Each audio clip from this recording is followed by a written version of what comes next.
So neurology in the UK and England specifically is going through a time of transformation, and there are many NHS England transformation projects, lead changes going on to try and improve the care of patients living with neurological conditions, and in particular MS. So our timing has been great. So we did not want to be a report that gathered dust on a shelf. Everyone said, oh, remember in 2020 when those people wrote that report and said we didn't have enough staff?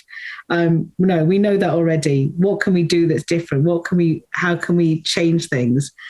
So now it's the work going forward is as a community working together to improve the care of all patients living with MS.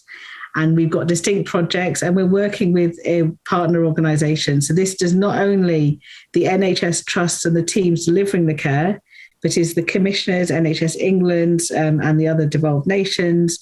It is the pharma partners, but also the patient organisations. So we can all work together to a common goal. Because every organisation out there, say the MS Trust, the MS Society, etc., have their own stakeholders and their own goals and ambitions. But if we can all align them to be on a common path, it means we're all singing to the same hymn sheet in a way, but also gaining the same traction and the same goal, overall gain, which is to improve the care of patients with MS, but also doing it in a way that's working together. So we're not in competition with each other, but we're working together.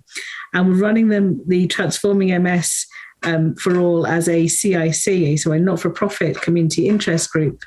Means that it is open, transparent, there is governance, it means that it is open to scrutiny, but also means that there's partnership working. It means that no one is gaining from the work being done, but also everyone is in partnership together, and the accountability is really key.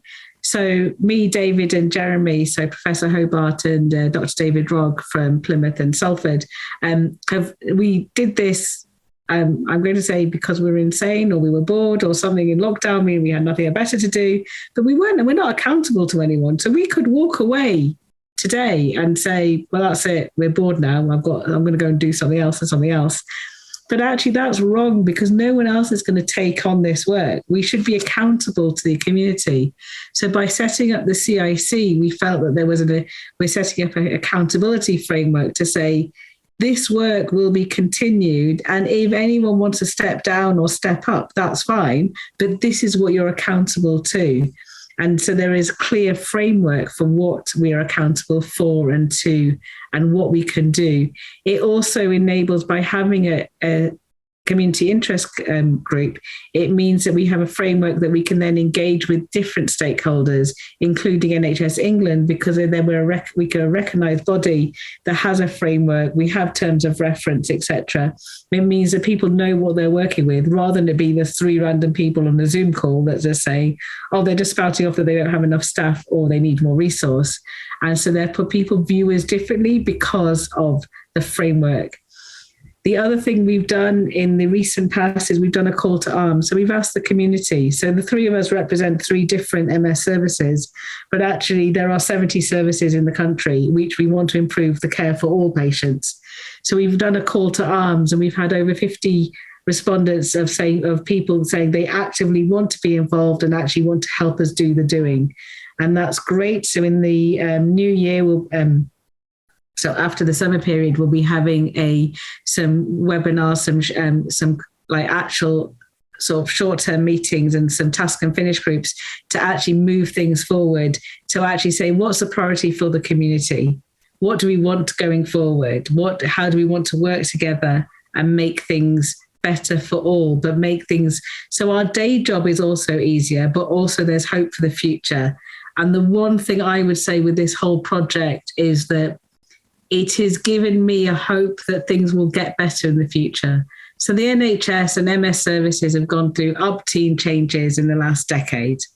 And I feel like hope for the future was dwindling, because it always felt like people say, oh, we'll get better when? It will get better at the next reorganisation. It will get better and you're like, these things come and go and things haven't got better. And I think hope for that better was starting to dwindle. This project gives me hope that working together, we will make things better, because we will make it better ourselves. So we will go and knock on doors and saying, this is how we are making things better. Now support us to continue it. And that is the best way. It's a ground up initiative workforce